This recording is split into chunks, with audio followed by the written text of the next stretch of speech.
Hi friends, here's a fun craft for you to do.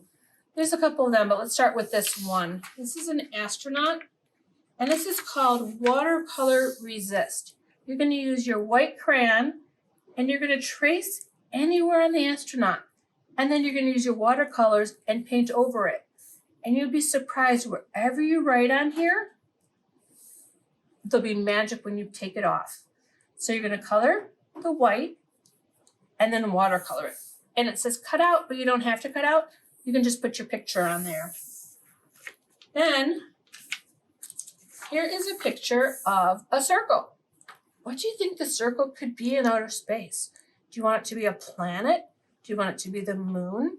You decide. How can you turn this into something else? You can leave it on this page, or you can cut it out. Your choice. You can use something like aluminum foil and bunch it up and paint with it if you would like. Have fun.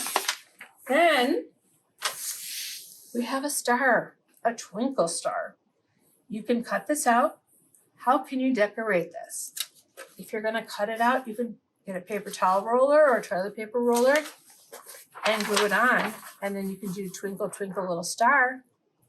And you can have either a puppet and use it or a wand.